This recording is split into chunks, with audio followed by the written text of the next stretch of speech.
everyone. Welcome to the first episode of possibly many of the Graduate Students Guide, which we hope will be a helpful resource for graduate students navigating the sometimes complex landscape of graduate school and academia. Today we're going to be discussing academic workshops. My name is Devon, and I'm a master's student at the Center for Slavic, East European, and Eurasian Studies at Ohio State. My research focuses on the Balkans, and I'm particularly interested in shifting identities, language, and nationalism. And my name is Siobhán, and I'm a PhD student in the Department of Slavic and East European Languages and Cultures at The Ohio State University. I primarily work with film, and I'm interested in the intersections of disability, ideology, and trauma theory. So, Devon, why don't you tell our audience how we know each other? The Slavic Center and the Slavic Department at OSU overlap with one another in terms of coursework and cultural events on campus. So Siobhán and I have had classes together and attended some of the same conferences this year. Our goal is to demystify the academic workshop for graduate students. Although this podcast episode should be useful for anyone who is thinking about attending or organizing a workshop. So our listeners can expect to learn the answers to the following questions. What is an academic workshop and how is it structured? What kind of work can be submitted to a workshop? What is the difference between a workshop and a conference? And what are possible outcomes of participating in a workshop? And a little note on how we put this together. Devon and I were hired to create this guide, and we were thinking about what kind of information we needed to include as we brainstormed our own questions that we had about academic workshops. And as well, we solicited some questions from fellow graduate students. We took these questions, had them in the back of our minds, and then attended an academic workshop. And I would say more or less did an anthropological study of the academic workshop. Took lots of notes on the organization, the structure of the workshop, and observed how participants interacted with each other. And at the end of the day, we had a lot of notes. And I can't speak for you, Devon, but I have at least 10 pages of observational notes from this experience. And we could have organized these notes, typed them up, and made a handbook of sorts. But I reflected on my own experience as a graduate student, and we need to read so much for our classes, for our research, so we thought it would be a great idea to record a podcast episode instead. That way graduate students or any other interested party could just listen to this same information, maybe all the while tackling some of the many household chores that also need to be accomplished. And so to our listeners, we hope that you enjoy this episode of the Graduate Students Guide. And our goal is that you'll come away with a better understanding of what an academic workshop is and how you can benefit from participating in one. So without further ado, tell us, Devon, what is an academic workshop? So simply put, an academic workshop is an opportunity to workshop a pre-circulated unpublished piece with a small group of participants, which is typically 10 to 12 people. It is a chance for scholars to share their unfinished work and receive valuable feedback from other academics. So Siobhán, can you tell us what this usually looks like? Yeah, I definitely can at this point. As we mentioned, we both attended a workshop. This was called the Other Europe's Workshop, and it was organized by a professor in the history department here at Ohio State, Dr. Teodora Dragosinova. And I'll describe how she organized the workshop because this will give you an idea of an example format for a kind of standard academic workshop. So this was a one-day workshop and it was by invitation, although often for graduate students, we would apply to workshops and we wouldn't be invited. And if participants accepted this invitation to participate in the workshop, then they submitted their project's title, a brief blurb, and bio. So this was the first stage. For the second stage, which was about 6 weeks later, they sent an extended abstract of around 750 words. And in these abstracts, they addressed their methodologies, sources, and what their expected outcomes would be of this piece of work that would be workshopped. For example, they would say, is this a book chapter, an article, or a book proposal? And because this workshop was comprised of mid-career faculty, there weren't any dissertation chapters or conference papers, which you might find at a graduate academic workshop. And for the third stage, the participants sent their drafts to be distributed to the other participants. And these were 15 to 20 page papers with cover sheets. And these cover sheets had some more information about the papers, often including the extended abstract, and then some ideas about what kind of feedback the author was looking for. So at this point, this is all before the workshop itself, before the day of the workshop, and this is happening over email in the weeks leading up to the workshop. And when all of the materials were received by the organizer, then each paper was assigned a discussant. And so participants would show up to the workshop having read all of the papers and having prepared discussing comments for the paper they were assigned. That's a lot of information. So now let's talk about the day of the workshop itself. There were some brief introductions, a kind of who's who, people introduced themselves, and then the participants turned to the individual papers. There were 50 minutes per paper, 50, and this included a 5-minute introduction by the author, where they would briefly talk about their paper, but mostly talk about what they were looking for feedback on because everyone in the room had read the papers. 5-minute introduction by the author, and then followed by about 10 minutes of discussing comments, after which the floor was open for discussion and all of the participants could give their feedback to the author of the paper. And there were 3 papers before lunch, 3 papers after, and there was a dinner later, a breakfast the next morning, and that's where a lot of the debriefing happened. And we'll go into more detail about each section as we move through our podcast today. So at this point, I'm going to hand it over to Devon to talk about what kinds of work can be submitted to a workshop. Scholars can submit a wide variety of pieces to workshops. So this could include journal articles, grant proposals, chapters, either for books, dissertations, or theses, or a book proposal itself. And we also wanted to explain how much information about the publication that you should give. For example, some participants actually gave an outline of their book and the contents of other chapters, challenges or unique issues surrounding available sources, the intended audience of their piece, or the intended place of publication. In the information given about the piece, this can include first the abstract and the description of the work distributed before the full drafts, the cover letter on the publication, and the future publication itself. Although if this is a graduate student, it may not be a publication. For example, you may be talking about your conference paper or a thesis chapter. So what state does the work need to be in to submit it to a workshop? This really depends on several different factors. First, it could be the stage in the individual academic's career. For a graduate student, a rough draft for us may look very different from a rough draft of a mid-career scholar who's very experienced at writing papers and book proposals and journal articles. And it depends on the stage in the individual scholar's research. Maybe this will be the scholar's individual book proposal for the entire book where research has been done, but maybe it hasn't been fleshed out fully yet. So this very much depends on the stage of both the piece of writing and the academic's career. We asked the participants what a rough draft means to them. And basically what I've told you is the answer. They said after working for longer and having a longer academic career, they may be able to produce a more coherent or put together chapter ahead of an event like a workshop. And for us, a rough draft might look what you may call more rough. So it very much depends. But the point is that it's very individual. Next, we're going to talk about some different roles that one might assume during a workshop. The organizer and the moderator is the one who comes up first for the general idea of the workshop. This person decides who to invite and is responsible for the logistics. So this will depend on the organizer's goal. Maybe their goal is to bring together scholars from their field who work in the same general geographic area or who use, for example, innovative methodological approaches.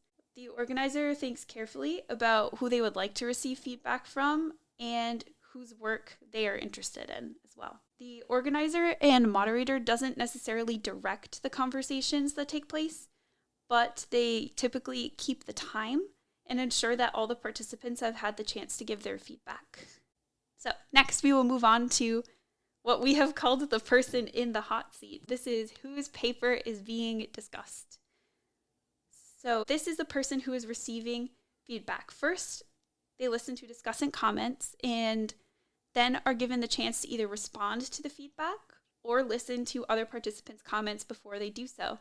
One aspect of the workshop that I really enjoyed is the open dialogue in the discussion about each paper. And workshop attendees usually tell the other participants what they're looking for feedback on. This is to get the most out of the conversation during the workshop itself. So they will either ask for this feedback in their written pieces that they distribute ahead of time in the workshop, asking for example, will this piece work as a book proposal? Where should I publish it? Could this be an article? Or pose questions about their methodology or sources. So I will hand it over to Siobhán now to discuss the role of the discussant. Yeah, so we are discussing the different roles in the workshop. Devon gave the first two, and then I'm going to talk about the next two roles. The first two were the organizer, who also functions as a moderator, then the participant themselves, the person in the hot seat, and now I'm going to be talking about the role of the discussant. And as we mentioned before, each paper ahead of time was assigned one discussant. And so this discussant is going to take a closer look at this paper. Although everyone is invited to give feedback, this discussant sets up the conversation for the paper. And you can approach this role in many different ways. And we could see, based on the personality of these academics, that they definitely did so. You could start by giving some general observations. You could discuss what stood out to you, or you could immediately start offering feedback. And oftentimes the discussants would respond directly to the questions that the author had included in their cover sheet about specific questions that they were looking for feedback on. And to give you some examples of what discussants shared, one discussant noted that they wanted the author to elaborate more on a few points they were curious about. Discussants also shared some works by other authors that the chapters made them think of. And a lot of the discussants, I noticed, connected the current chapter or grant proposal or book proposal, whatever they had looked at, and they connected it to the author's previous work, which I thought was really great. And even, I think, for the author, helped them to understand the bridge between their old work and then their new work. And discussants, they could also suggest additional sources for analyses. If the author was struggling with their primary sources, this was often the case. Discussant comments could take several forms. Sometimes the discussants gave a slightly longer monologue, giving all of their feedback at once, or sometimes they more immediately engaged with the author and asked the author if they wanted to respond before they continued with their feedback, which could sometimes be productive because the authors were able to enter into a dialogue with the discussant. But oftentimes the discussant would speak and then they could ask the author whether or not they wanted to collect more feedback, and that feedback would come from the rest of the participants. Now let's talk about the role of the participants, and I'm going to hand this over to Devon. The participants, unlike conference presentations, do not give a full summary of their work or a presentation because the workshop participants have already read the papers, which is why if you ever participate in a workshop, you must read the papers or else you won't know what's happening and won't be able to benefit from it. So the participants speak for about 5 minutes and, as Siobhán said, address the type of feedback they would like to receive. The kind of feedback that participants usually receive from both the discussant and the other workshop participant can be, for example, fine-tuning specific terminology, which we know in academic writing is very important because a lot of terms that are used in various fields in the humanities can be loaded and require a specific type of intentionality in using. Next, we also saw feedback about structure, which is extremely helpful from other participants. The feedback on conceptual frameworks for different pieces.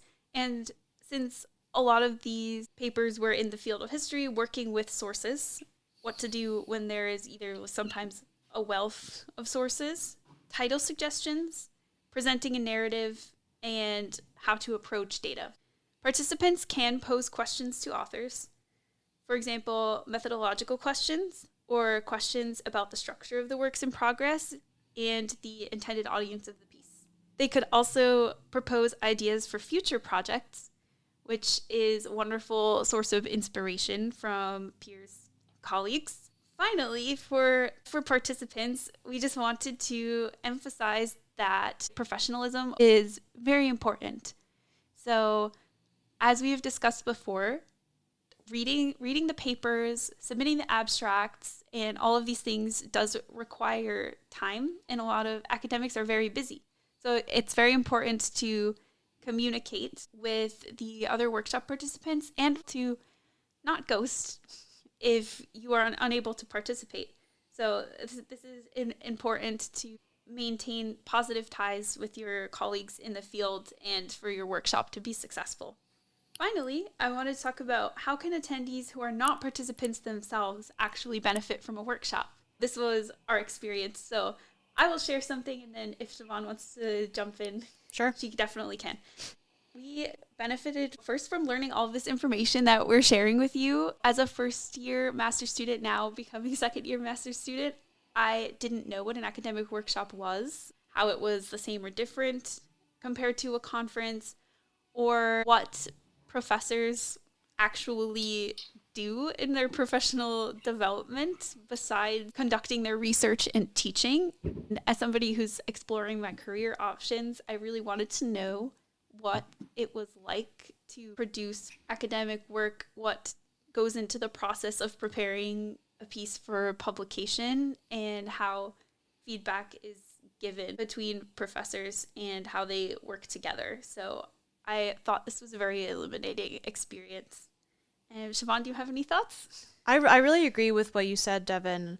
Especially for me, I'm someone who's interested in a career in academia, and it was interesting to kind of see behind the scenes because we were attending a workshop for mid-career academics and to see how they give each other feedback.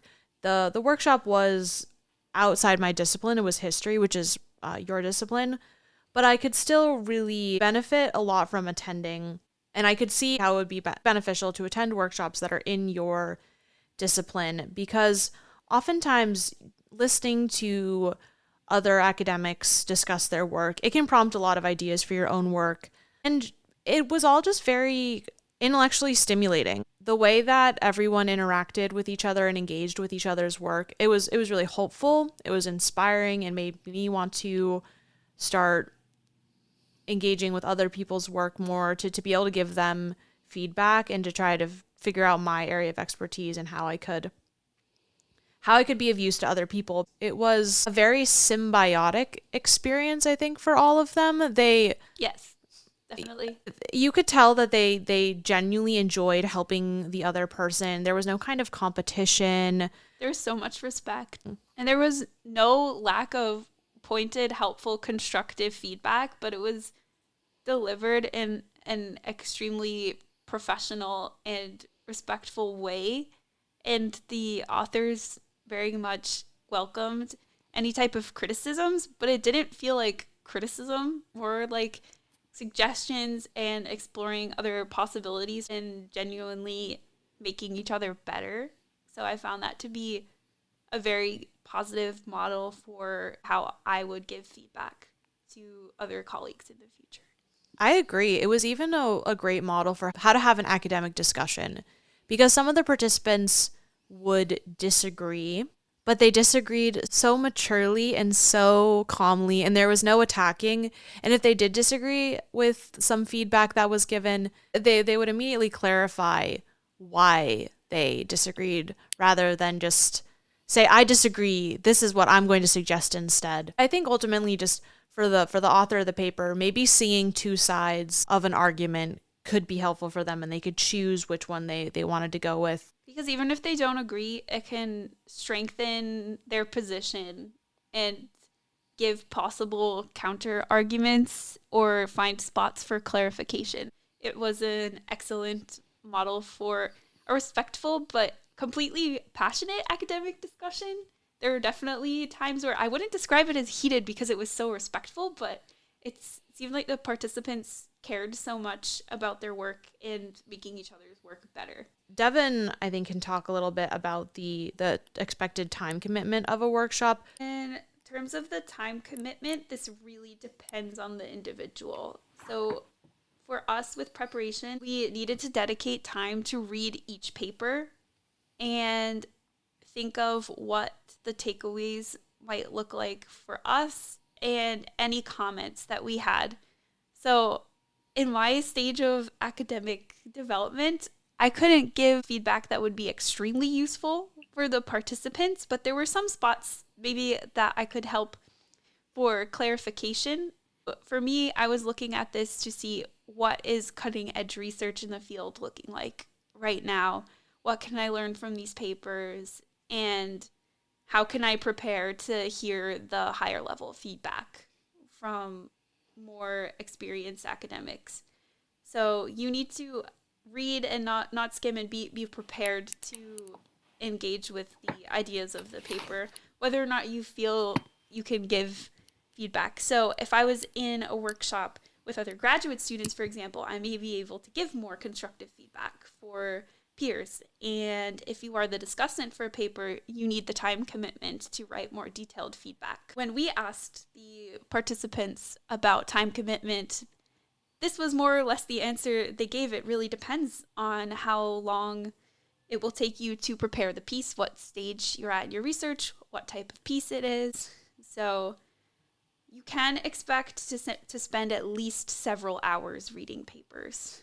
Well, if you recall, this workshop, the final works were 15 to 20 pages. Yes. And I would imagine that for most workshops, that would be a similar length of a paper. How long does it take you to read an academic article? How much time do you budget for that? And you can think, this is how much time I might budget for reading this piece that I need to give feedback on. Yeah, it's, again, very, very individual, but maybe estimate based on your typical reading times, depending on what type of piece it might be.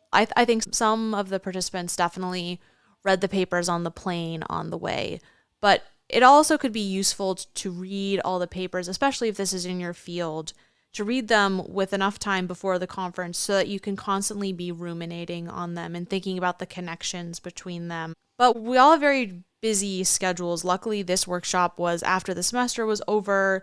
It was during the middle of the week. The participants dedicated their time to being present at this workshop with no other obligations.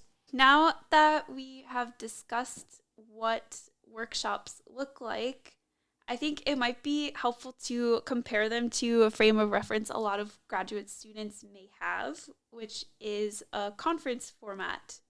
So, Siobhán, could you tell us, how would one decide whether to participate in an academic conference or a workshop?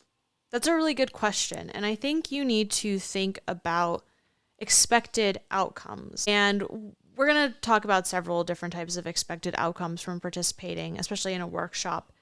And to make the decision between participating in a workshop or participating in a conference, I think it depends on the type of feedback that you want to receive.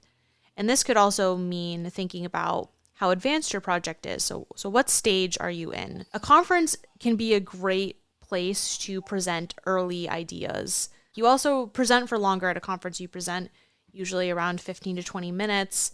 And honestly, the feedback section at conferences is usually quite short. There are some questions for clarification, but I think conferences are really, really about networking and about being able to go and hear what other people are presenting on, what work is being done in the field. Your conference paper could potentially reach a wider audience than a workshop.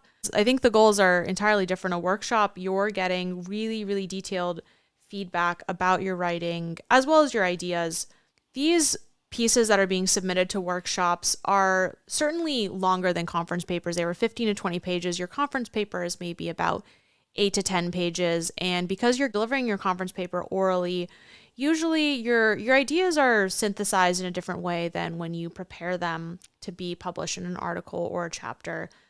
So the feedback that you're going to receive is going to be, because your participants will have had a chance to read your papers, it'll be really detailed and they'll have had a chance to really unpack your argument. So this is really about what kind of feedback you want to receive. Workshops are really, really focused. You're with a small group of people. You're talking about these papers. And that's where all your attention is going. You're going to this workshop to have your paper workshop and to help others. and they're much shorter in duration, 1 to 2 days maximum. Honestly, because you would be intellectually destroyed, I think, if you had to go any longer.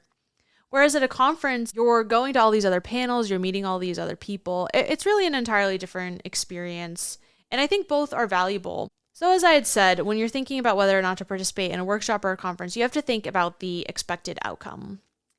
Devon, what are some more outcomes from participating in an academic workshop? We were asked by one of our peers, is there any type of certificate or qualification that someone may gain from taking part in a workshop? Not specifically, but workshop participation can be a very helpful CV entry, especially if you organize a workshop for other scholars, or as a graduate student organizing one for your peers doing research in a similar area. That would be excellent as well. If you are invited to one, definitely emphasize that you are an invited participant in your resume or CV. Next is the opportunity for networking. So usually following a workshop, or at least in our experience, we haven't been to another one, there may be next steps. For example, depending on the stage of your career, people at the workshop can help advise you where to possibly publish, or you could create edited volumes that may start as workshops or journal clusters, but usually if this is the goal, it's communicated ahead of time. But in conversation with other scholars after the workshop, you may come up with ideas for future projects that could involve a journal cluster or other things. You can stay in contact with people from the workshop, virtually or in person, through things like writing groups or writing accountability groups to assist one another in achieving your writing goals. So it's not only graduate students that do this, professionals do. We were definitely inspired by the idea of writing groups. Absolutely. Yes, do you have anything to add about writing groups, Siobhán? Trying to get one off the ground. Witnessing this workshop experience, the way that feedback was given, I really hope that I will be able to create and maintain a writing group, because the participants, I'm not entirely sure how well they knew each other before. I think to some degree, but this workshop really drew them closer together, and they really were eager to continue working together, and they wanted to try to make some kind of writing group or go on some kind of writing retreat. They found each other's work and presence inspiring. This is one of the best outcomes from participating in a workshop, is extremely positive professional collaborations with people whose work you admire and are inspired by. Yes. The knowledge sharing is so important. So like I said, how and where to publish. Apparently that is more complicated and challenging than I knew as a graduate student. So having knowledge sharing about publication in practical terms is extremely helpful. And the recommendation of additional sources relevant to participants' research or to the field in general is also very important. For example, the participants in this workshop submitted works of inspiration along with their extended abstracts, which were pieces in the field. They could be monographs or articles or other things that they drew intellectual inspiration from and wanted to share with the group. And the group participants did take this very seriously when they were coming up with their works to share. So having other people that you are regularly in contact with who are also reading and sharing what they're reading can be such a help intellectually and methodologically too, especially when they recommend sources where the authors are taking innovative approaches to archival work or historiography in this field. It's incredibly helpful. And the last thing is developing academic skills or trade skills like practice organizing for a workshop. For example, graduate students that attend workshops may be able to learn how to do this and organize one for other graduate students, which will definitely help them succeed later in their academic careers when such an opportunity comes up. There are so many possible outcomes that can be extremely helpful in terms of intellectual and professional development. Okay, so as we're heading towards the end of our episode today, let's think about our main takeaways from this experience. Devon, what do you have to say? So I learned a lot, but my most important takeaways were how to give and receive academic feedback on works in progress that's clear, respectful, constructive, and useful. How history publications happen in earlier stages, how are they developed, challenges related to archives or sources and how to approach them, what narrative feedback can be like in the field of history or using innovative approaches, and how to form these positive professional relationships with other academics in the field and what can come of that. So, what did you take away from this experience, Siobhán? Well, you really said it all. Given the really overwhelming positive atmosphere that was created and the positive responses from all of the participants, I can just see how beneficial it is to have additional eyes on my work. And from the type of feedback that was given, there were a lot of new ideas that were being generated that the authors of the papers hadn't even really considered. And I think when you share your work with others, that is always a possible positive outcome from that experience. And attending a workshop is a really good way to practice giving feedback, because that is something that you'll need to do all the time in academia. I'll need to give feedback to my students. You could be asked to peer review an article, to peer review a book. We have to write book reviews. We're constantly giving feedback, and this needs to be a skill that we are as good at as writing and generating our own scholarship. I guess we can both agree that we both had extremely positive takeaways. Really, I can't think of any downside to participating in a workshop besides it's pretty tiring, but what isn't tiring in our field?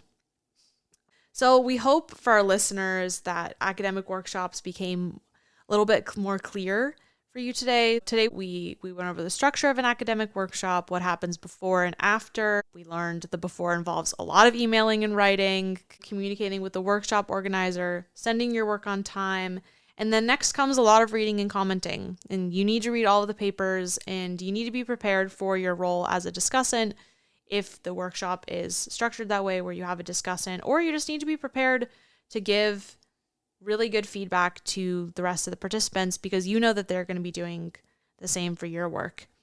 And during the workshop itself, it really is all about feedback. And we talked about the different ways that you can give feedback, the type of feedback you might receive on a piece that you submit. And we also talked about the difference between a conference and a workshop. So I hope by now that you're all experts and you can distinguish between a conference and a workshop, having listened to this podcast episode. And finally, we touched upon possible outcomes. In addition to getting excellent feedback, workshops are really a great time for networking.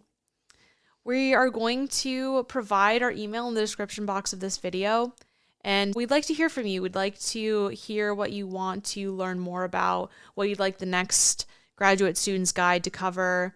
Send us your questions. Do you have any additional questions about workshops? Was there anything that we didn't cover? Or do you have questions about this next pressing academic topic? And we hope you apply for workshops or maybe organize your own in the future now that you know. So we want to say thank you again to our listeners, the CEAS Center, and Teodora Drausinova, because without them, we wouldn't have engaged in this project in the first place. Wonderful. Thank you so much. Bye. Definitely not. That would be so funny.